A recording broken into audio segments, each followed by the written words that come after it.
میرے پیارے مسلمان بھائیوں، میرے پیارے مسلمان ویرو، آج میں آپ کو ایک ایسا واقعہ سنانے لگا ہوں، شاید آپ نے زندگی میں پہلے واقعہ نہ سنا ہو۔ ایک آدمی تھا، اس کی قبر کو کھودا گیا تو وہ ساری قبر گلاب کے پھولوں سے بری ہوئی تھی۔ واقعہ کیا پیش آیا، اب میں آپ کو سارا واقعہ سناتا ہوں، لیکن ایک بات ضرور یاد رکھیں، اللہ تعالیٰ نے تمام انبیاء کو معجزات عطا فرمائے، مگر آج کسی نبی کا معجزہ موجود نہیں، مگر میرے آقا، میرے کملی والے کا معجزہ قرآن کی شکل میں آج بھی موجود ہے اور قیامت تک رہے گا، اور جنت میں بھی اسی قرآن کی اللہ تعالیٰ تلاوت فرمائے گا۔ اب میں آپ کو واقعہ سناتا ہوں۔ منشی رحمت صاحب ایک بڑے اللہ کے ولی گزرے ہیں، کچھ عرصہ دارالعلوم دیوبند میں بھی گزارا ہے۔ منشی رحمت نانوتا بستی میں رہتے تھے۔ ایک مرتبہ دیوبند کی بستی میں آ رہے تھے، ابھی راستے میں ہی تھے، صبح 10 بجے کا وقت تھا، دیکھا کہ لوگ جمع ہیں۔ جب قریب جا کر دیکھا تو جنازہ پڑا ہوا تھا، یہ بھی صف میں جا کر کھڑے ہو گئے۔ سب لوگ کھڑے ہیں، کوئی جنازہ پڑھانے کے لیے نہیں آ رہا۔ لوگوں نے جب یہ دیکھا کہ منشی رحمت صاحب بھی یہاں تشریف فرما ہیں، لوگوں نے منشی رحمت سے درخواست کی کہ آپ جنازہ پڑھائیں۔ منشی رحمت رحمت اللہ تعالی علیہ نے جنازہ پڑھانے سے انکار کر دیا۔ تھوڑی دیر بعد گھر سے بھی پیغام آیا کہ منشی رحمت کو کہو جنازہ پڑھائیں۔ لوگوں نے مرنے والے کی بیوی سے پوچھا اس کی وجہ کیا ہے؟ بیوی نے کہا مرنے والے کی وصیت تھی کہ میرا جنازہ منشی رحمت ہی پڑھائے۔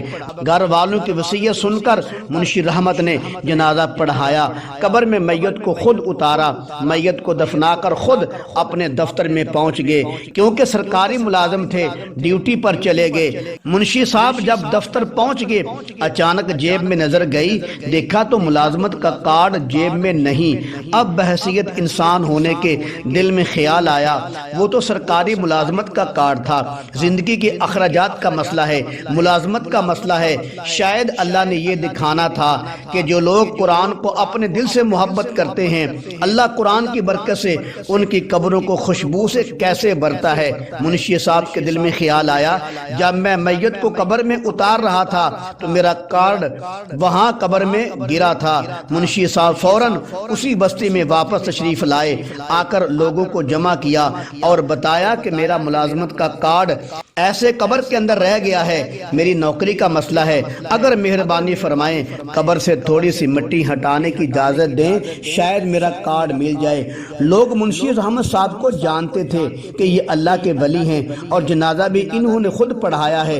لوگ قبر کھودنے پر راضی ہو گئے، سب لوگ جمع ہو گئے، قبر کھودی گئی۔ جب کفن کے قریب پہنچے، یہ دیکھ کر سب حیران رہ گئے کہ قبر گلاب کے پھولوں سے بری ہوئی ہے۔ اللہ اکبر! جب منشی صاحب نے دیکھا کہ قبر گلاب کے پھولوں سے بری ہوئی ہے، منشی صاحب رحمت اللہ علیہ کو ملازمت بھول گئی، سیدھے مرنے والے کے گھر گئے، اس کی اہلیہ سے پوچھا اس کا کیا عمل تھا؟ جواب ملا یہ تو ان پڑھ تھا، لکھنا پڑھنا بالکل ہی نہیں جانتا تھا، جس کو قرآن پڑھنا بھی نہیں آتا تھا۔ اس عورت نے کہا 45 سال ہو گئے ہیں میری اس سے شادی ہوئی، لیکن ایک کام روزانہ کرتا ہے، اس نے زندگی میں ایک دن بھی اس کام میں ناغہ نہیں کیا۔ پوچھا وہ کون سا عمل ہے؟